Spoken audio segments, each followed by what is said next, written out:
This morning, our speaker has asked that we read together from Psalm 37.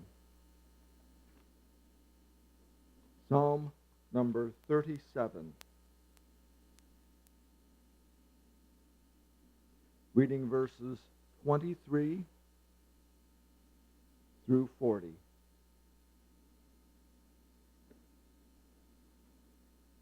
If the Lord delights in a man's way, he makes his steps firm.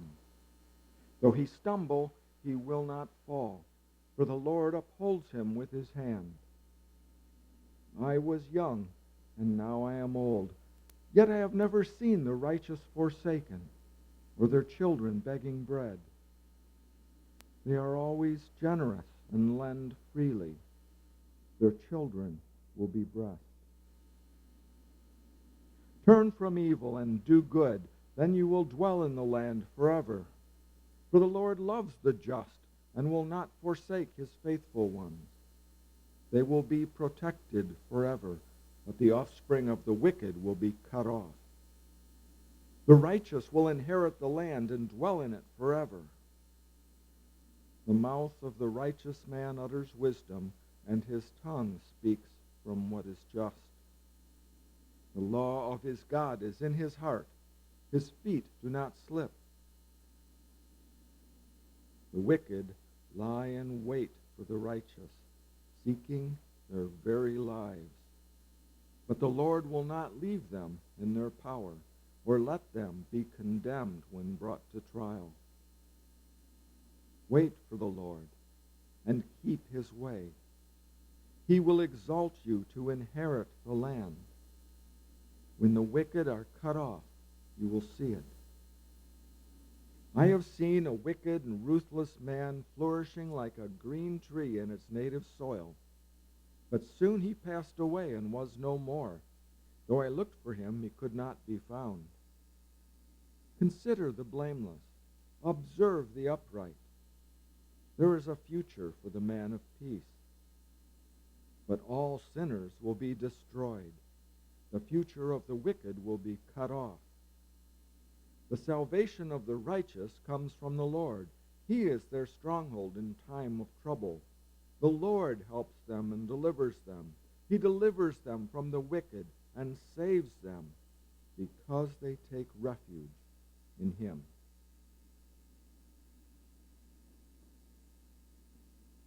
We've read from Psalm 37 to prepare for this morning's exhortation titled Reflections of David, to be presented by our brother Trent Johnson. Brother Trent?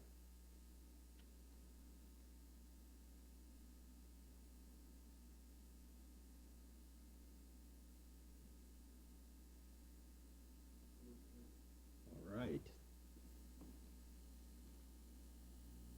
That's what I need, some encouragement. Thanks, Steve.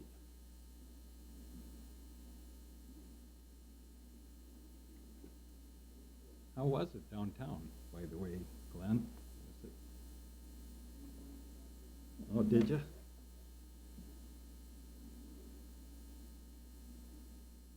Well, that's good.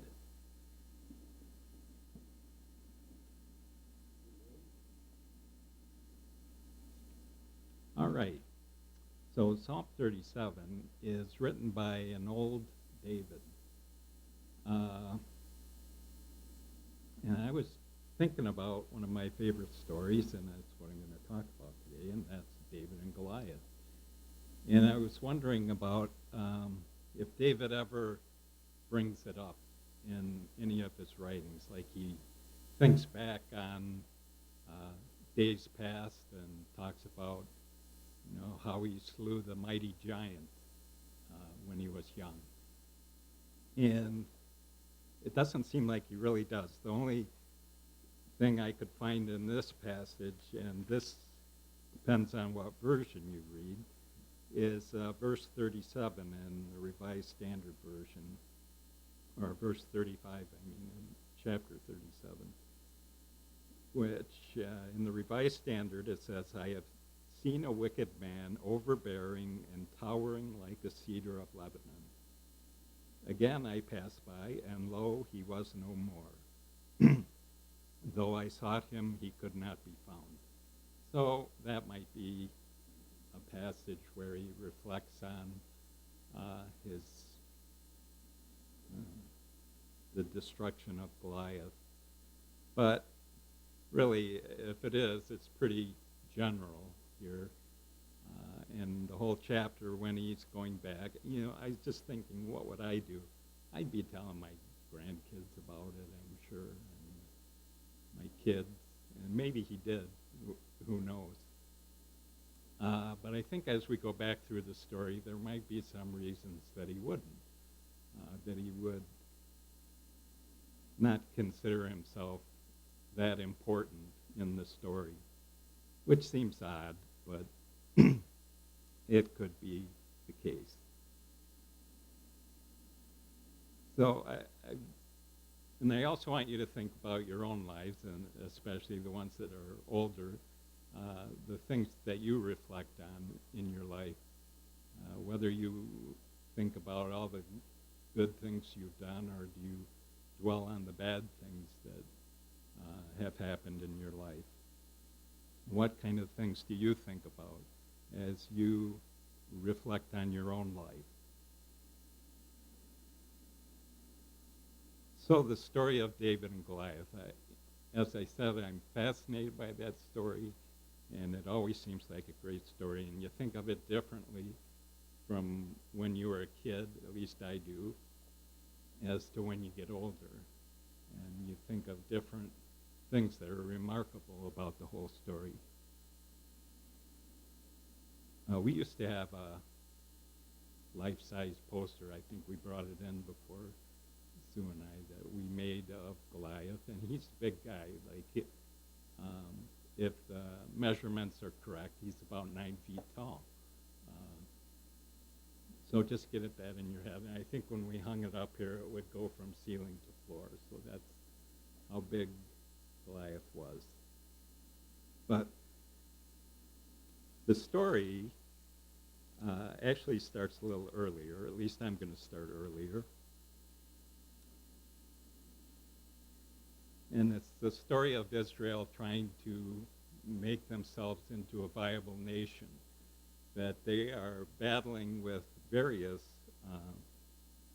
small nations in the area, and one of them is the Philistines. And they've had some success, right, prior to David fighting Goliath. And you can see that in 1 Samuel 14. This is Israel trying to, once again, establish themselves, and they don't really have an army yet, but they're trying to get one together and get weapons, as you can read in some of these passages. We're not going to go into it, but they don't really have a cache of weapons. They don't have swords and spears, things like that. They're trying to use their tools as weapons. Nobody really has a sword except the king and his sons, it appears. But in this little battle, and it isn't it's kind of a flare-up where Israel is rebelling and trying to get out from under the rule of the Philistines. And Jonathan decides one day that he knows there's a garrison of Philistines not far away, so he decides to go over there. And he goes with his armor bearer, and like I said, he's equipped to actually fight. And he has a plan that he says, I'll go up and fight this garrison if I call up, and he's at the bottom of a mountain. He says, if I call up there and they say, come up and fight us, then I'll go up and fight them. And that was his simple plan for seeing if the Lord would be with him. And so he does it. And yes, he goes up the hill, and somehow, certainly with God's help, he's able to put the whole Philistines in an uproar. And the nation of Israel sees this. They said, "What's all the commotion?" And then they say, "It looks like the Philistines are on the run," so they all chase after them. And they have a pretty good, successful battle with them. In 1 Samuel 14, verse 13, it says, "Jonathan climbed up on his hands and feet, and his armor-bearer after him, and they fell before Jonathan, and his armor-bearer killed them after him." And that first slaughter which Jonathan and his armor-bearer made was of about 20 men, within, as it were, half a furrow's length and an acre of land. There was a panic in the camp, in the field, and among all the people. The garrison and even the raiders trembled. The earth quaked, and it became a very great panic. So this little thing that Jonathan decided to do worked out pretty well, but there was a bad part to it, and that was that his father had made the people swear an oath that they would not eat anything until this whole battle was over. And Jonathan did eat something. So they were worried about what they should do with him, and Saul decided, well, he broke the oath, even though he didn't know there was an oath, so he should die for that. But the people wouldn't let him die. They ransomed him. But it's interesting that it says in verse 31, "They struck down the Philistines that day from Michmash to Aijalon, and the people were very faint. The people flew upon the spoil and took sheep and oxen and calves and slew them on the ground. The people ate them with the blood," and then Saul gets very upset. And they told Saul, "Behold, the people are sinning against the Lord by eating with the blood." And he says, "You have dealt treacherously," and this is when the problem starts. So they have the Philistines on the run, and now it says in verse 36, Saul said, "Let us go down after the Philistines by night and despoil them until the morning light." So they were about to just really crush the Philistines. But then they found out that God wasn't going to be with them, and so they couldn't do it because of this whole turmoil with Jonathan and the people sinning. They were not able to go and finish off the Philistines. That would have been the end of it right there, probably. They would have not seen the Philistines again, at least for a long time. But it didn't quite work out that way. And so we have in chapter 17, the Philistines are back. And there's a couple battles in between where they fight against the Amalekites, and now they seem to be a regular army. Israel does. But in chapter 17, here are the Philistines again. It says, "They gathered their army for battle, and they were gathered at Soko, which belongs to Judah, and encamped between Soko and Azekah in Ephes-dammim." So here they are, and it says here that they're kind of in a stalemate because the Israelites are on one mountain, on the side of the mountain, and the Philistines are on another mountain on the side, and there's a valley in between. Nobody wants to go into the valley. So they're just staying on the mountains, and you can understand why. They would be giving up a good position to go into the valley. They don't want arrows rained down upon them from the height. Neither side does. So they're just staying there. looking at each other, across the valley. And so then you have this Philistine, Goliath, comes out. He's a mighty warrior, and he taunts Israel. Now, we don't know if they planned to do this from the start. I kind of doubt it, but it seems that while there's this stalemate, Goliath goes out and says, I might as well taunt these people. So he does, and he invites any Israelite that wants to come and fight him. And we can only imagine what kind of crude language he used or what kind of vicious taunts he said to them. But he was doing this over and over, and I was thinking,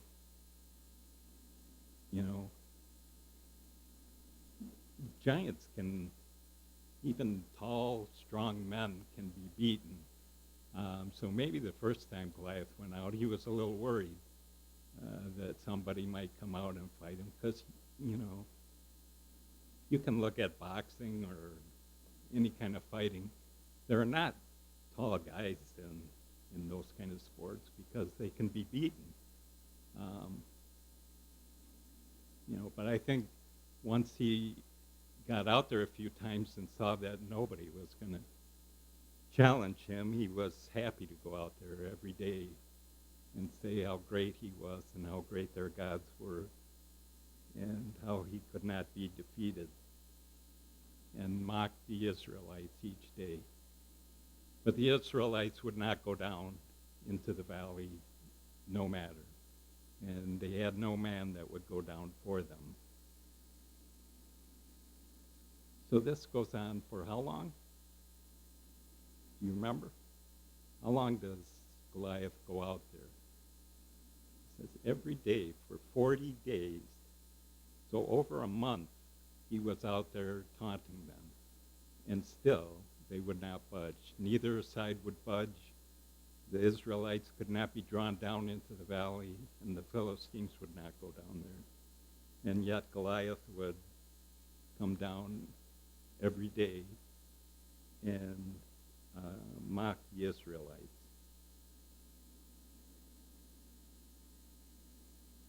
So after 40 days, Jesse decides that he wants to send some supplies to his sons, which he does through David. And it's an interesting thing. I don't know if you ever paid attention to what he sent with them. Well, one of the things he sent were 10 cheeses, it says, and that was for all the commanders of the armies that kind of passed out. So they must have been some huge wheels of cheese that Jesse was sending out there. And he says to David, I want you to go take all these supplies and then tell me how it's going, and come back with some token from the 3 sons that Jesse had involved in the battle that bring back something to show me that they're okay. And so David says, fine, I would be glad to do that. And I'm guessing David would have been excited to go there. He probably wanted to go to the battle in the first place. But he was either too young or too inexperienced, or he needed to take care of the sheep, which, that's what his job was. And Jesse could only spare the 3 sons, the 3 oldest ones, to go to the battle.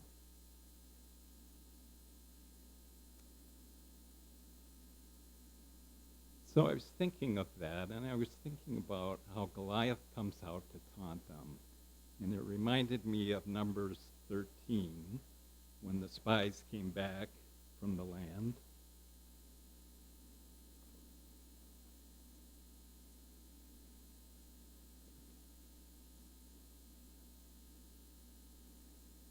It says, so they brought to the people of Israel an evil report of the land which they had spied out, saying, the land through which we have gone to spy it out is a land that devours its inhabitants.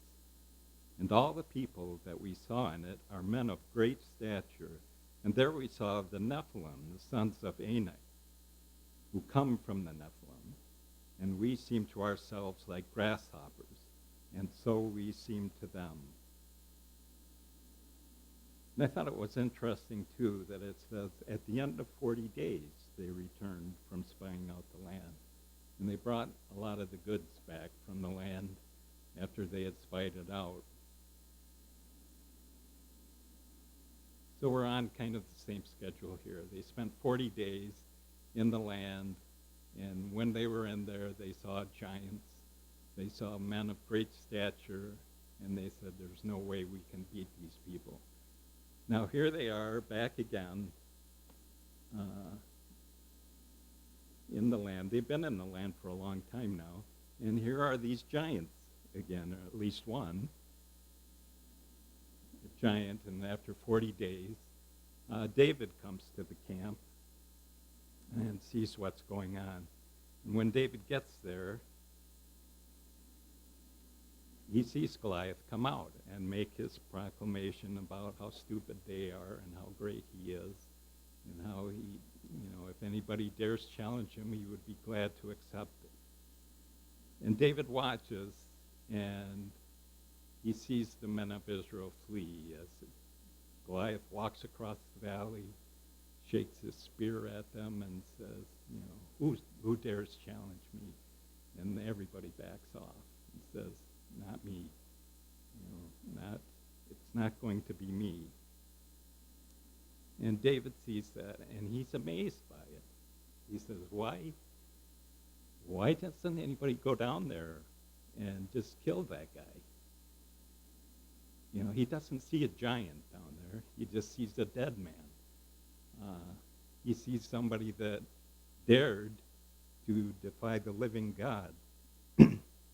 So he doesn't see this guy's size. He doesn't see anything scary about him, because he knows who he's got in his corner, who the whole nation has. They have the living God behind them. So he says, well, why hasn't anybody gone down there? And someone says to him, well, I'll tell you what, the king said he'll give you all sorts of treasures, and you get all sorts of good things. He'll even give you his daughter if you go down and fight him. He said, this is ridiculous. David, why hasn't somebody gone down? Why wouldn't somebody go down and just kill the guy? If you get all that, anybody could do it. So he saw it, and this is the thing that I think we should take to heart. In David's mind, he's thinking anybody could do this. Anybody here. It wouldn't, if a girl walked in bringing food and stuff, she could go down there and kill this guy, because you have the living God behind you.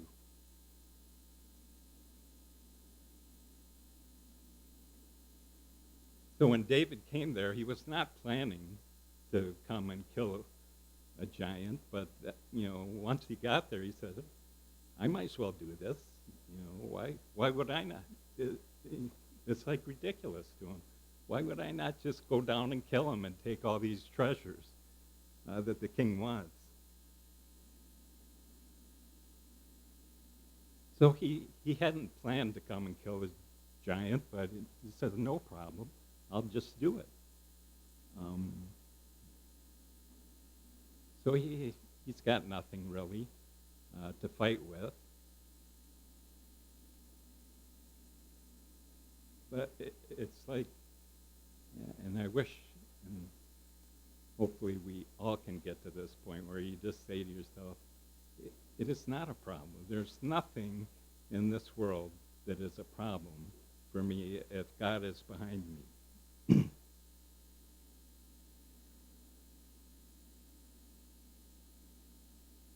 So this young man who has really no skills as a soldier. He's planning to go down and fight him. And at first, he's not sure of how he's going to kill him. He just knows he's going to.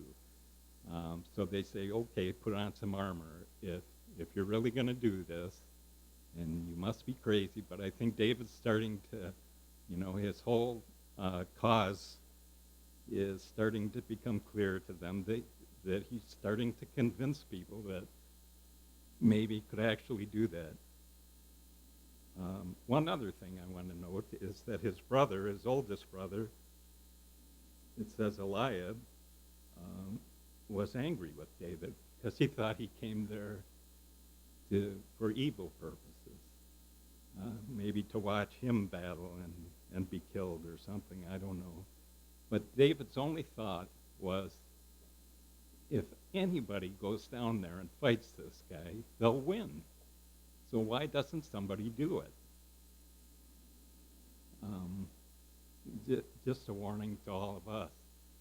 Whenever we see a young brother with enthusiasm or whatever for something, it's not good to try to dissuade them and think that they are doing evil or whatever. I think it's good to back somebody with enthusiasm like that, with faith like that. Even though as we get older, we get more cautious, I think. And a lot of times we would tend to be the ones that would restrain a young person like this. But Saul eventually gives in, and he says, okay, if you're going to fight him, then take my equipment down there with you. And so David is going to. He's going to try that on. And he says, this isn't going to work. So how is he going to kill Goliath? Well, he has his sling with him. It's not really a weapon of war, although it obviously could be. But you don't think of that. It's almost like a toy or something. David didn't use it as a toy. He probably used it as a shepherd. You can get up high speeds. He probably tried throwing rocks at animals, and the sling worked better. That he could really scare animals away with a sling and really put them out of commission. So he's used to using that. But it is not a weapon that people take to battle for the most part. But he's got that with him. And again, he's thinking, it doesn't matter what I take down there. I'm going to win this battle. It just doesn't matter. I was thinking, if I was David and I was so faithful to do that, what would I use as a weapon? I thought I might use a tennis racket because that's what I was best with. I could hit a serve pretty hard. And if I had a rock and I hit it with a tennis racket, I think I could hit it over 100 miles an hour and hit Goliath right in the head. Not because I was a good server, but because God would just direct it right into his head. Or I thought I'd take a golf club down there and hit a golf ball right at him. Something. Whatever I decided I was good at, it didn't matter. Or you could take a baseball bat down there and hit a golf ball with that, and it would have hit him right in the head.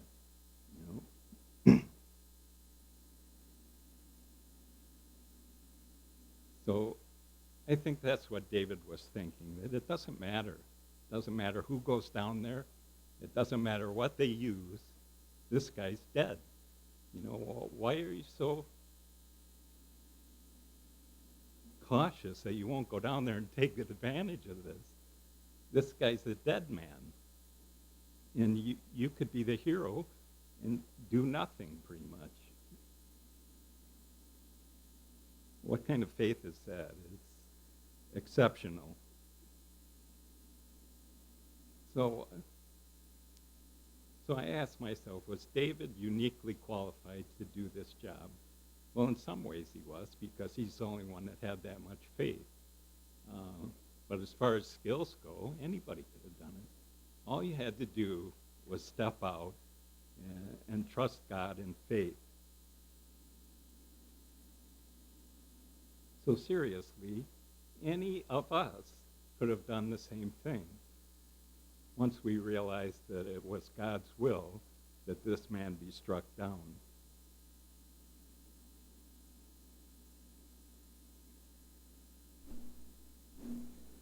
So was he uniquely qualified? Yes and no, I guess is the answer to that.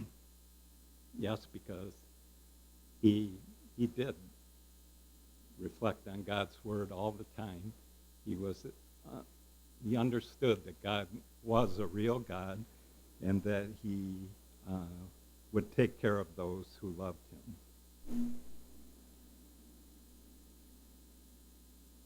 Okay, so David walks down into the valley, and I think last week in the adult class we were talking about atonement, and Chuck was saying that is like filling in the gap, and that's what David's doing right here. There's a big gap between the armies, and there's a big gap of the people's faith and how they're going to win this battle. And David steps into that gap and says, okay, we are going to win this battle.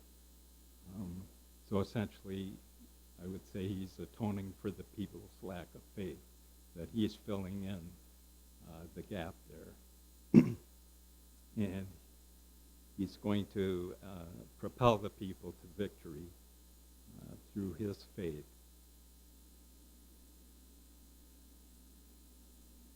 So that's what happens. We know the rest of the story, that David goes and he picks out 5 stones once he decides he's going to use his sling as his weapon of choice. And he picks out 5 stones, and again, you can make something of that if you want. I'm not sure if there is anything to make of it, but maybe he just went down to the river and he saw 5 stones just like he needed sitting right there. And it once again confirmed his faith in God. And he said, these are perfect. This is just what I need. And people ask, why 5? And there are many answers to that. We know that Goliath had 4 relatives, and maybe David was thinking 1 for each one of them. If Goliath goes down, maybe they'll send 3 more out there, or 4 more. And he's got 1 for each of them. Maybe it's just he saw 5 stones and picked those 5 stones up and put them in his pouch. But whatever, he goes down and he faces off with Goliath. And I'm sure Goliath, as he saw him walk out of the crowd, was wondering what was happening. He probably thought David was sent out to deliver a message. And, he says, what are you doing out here? And he says, I'm going to kill you for your big mouth and all the slanderous things you said. And Goliath, he must have just laughed to himself, This is what you came up with? This is what Israel came up with? They sent this boy out here? And what did David have going for him? It says he had beautiful eyes, and he was of ruddy complexion. Not much of a warrior type, Goliath say, oh, he's got beautiful eyes. I better back off here a little bit. No, so he's standing there, and Goliath says, that's all right. I'm going to rip you limb from limb. If this is, your idea of a joke, well, it's not going to be so funny. And David, of course, stands firm, and he says, you cannot defy the living God and expect to keep your life.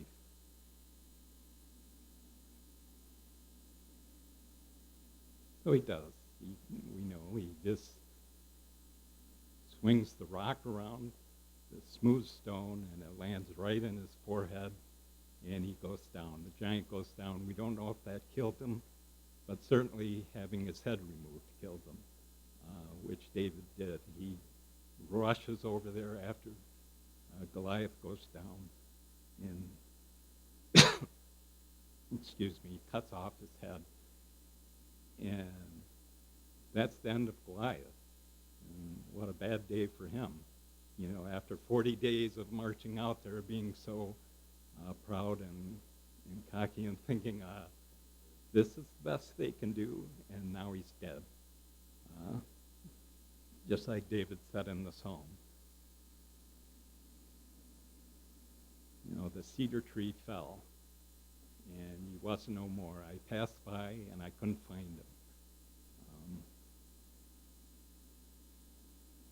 And so you can almost imagine that both sides are still for a moment as they watch this take place, not exactly figuring out what's happening.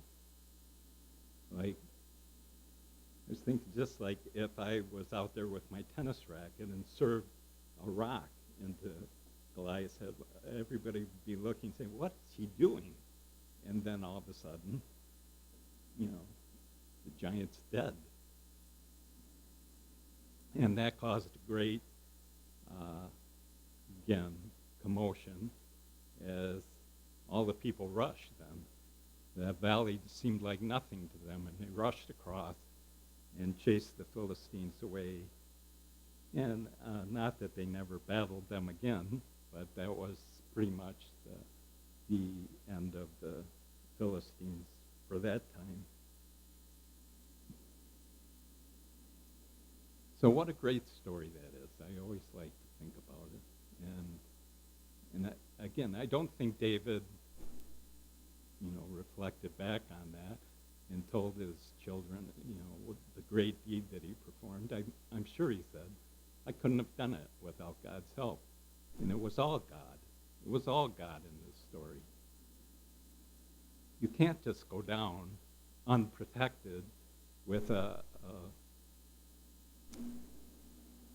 wouldn't say a wimpy weapon like a sling, but it was certainly not a weapon of war that most people would choose. But he went down there. He had no armor on. He was just dressed like an average day's work type thing, and he slew a soldier, a warrior that looked like he was unbeatable, invincible. And he did it easily, and that was because of God's help. In Matthew 17,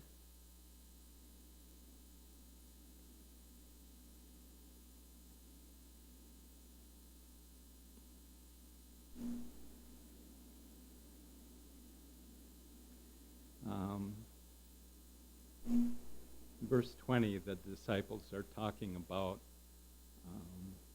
how they could not heal a boy that appeared to have epilepsy or something like that. And they asked him why they could not. And he said it in verse 20, because of your little faith. For truly I say to you, if you have faith as a grain of mustard seed, you will say to this mountain, move from here to there, and it will move, and nothing will be impossible to you. Now, do you really believe that? Like David believed that. He could have said, I'm going to go down into that valley and I'm going to ask that mountain to move from this right over to Israel's side where they can defeat them. He could have said that, and God would have done it for him. He would have moved the whole mountain.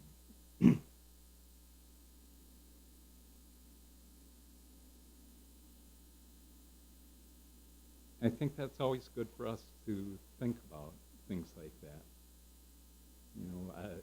Slaying a giant is easy compared to some of the things people face. But God is willing to do that for any of those who are faithful to him.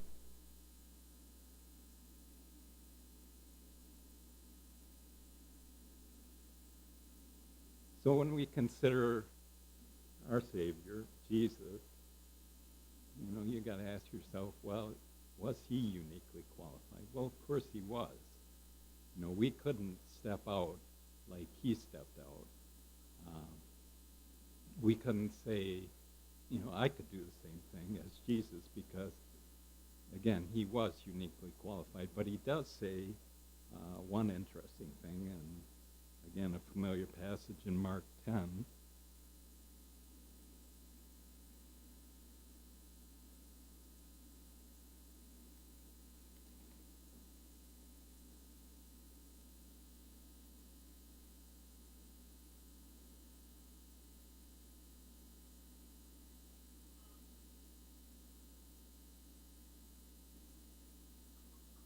This is when the rich young man comes to him and he says, I have kept these commandments which you told me. It says in verse 21, Jesus looking upon him, loved him and said to him, you lack one thing. Go sell what you have and give to the poor, and you will have treasure in heaven, and come follow me. At that saying, his countenance fell, and he went away sorrowful, for he had great possessions. And I think other versions add the take up your cross and follow me. So once Jesus has rushed out and defeated this giant, this sinful flesh, which plagues all of us, he says, I want you to follow me in that regard and take up your cross, because now you can do it too. You can take up your cross and follow me. You can do the same thing. Now anybody can do it. Anybody can defeat sin because of what Jesus did. All you have to do is step out and do it. Be a man of faith, a woman of faith, and say, I can do this. I can defeat sin in my life. Because you've seen it happen. You've seen it in our Master Jesus, who went out and did it. So he says to all of us, you can do the same thing. And it might be in your head, I couldn't bear a cross. I couldn't hang on a cross like he did, but you can. You won't be asked probably to do that, but you could do it if you were asked. You could do anything.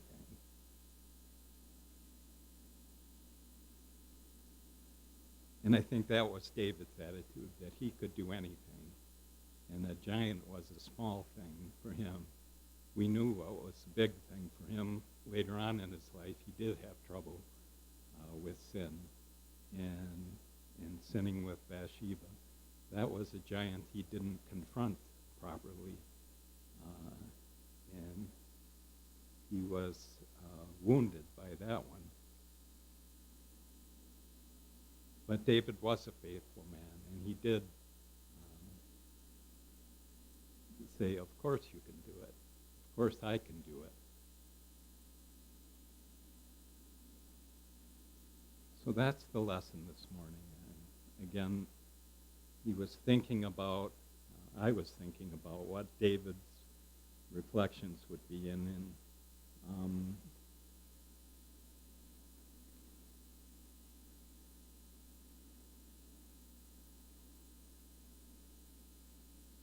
in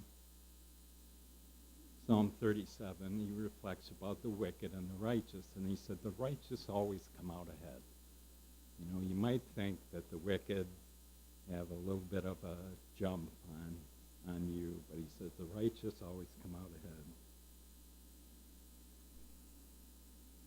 And that's what the apostles say. That's what everybody says in their lives. Listen, stick with God. Be faithful, and you will come out ahead. And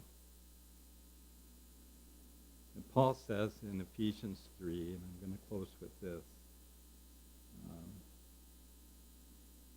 for this reason I bow my knees before the Father, from whom every family in heaven and on earth is named, that according to the riches of his glory he may grant you to be strengthened with might through the Spirit, his Spirit, in the inner man, and that Christ may dwell in your hearts through faith, that you, being rooted and grounded in love, may have power, and I think this is the amazing thing, the power that you can get through faith.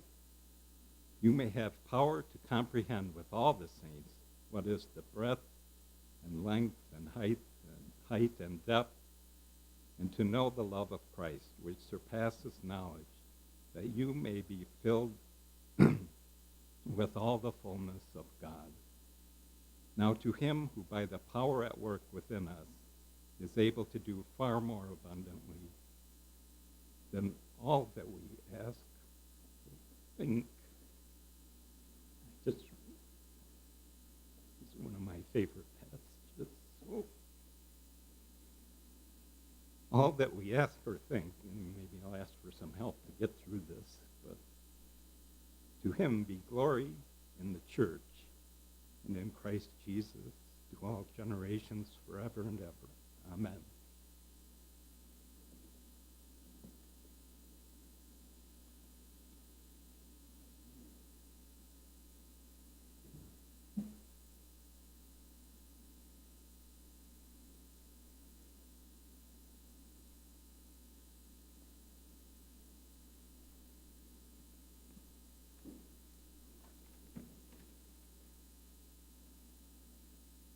We'll continue our worship this morning by singing together as a memorial hymn, number 235. Hymn 235.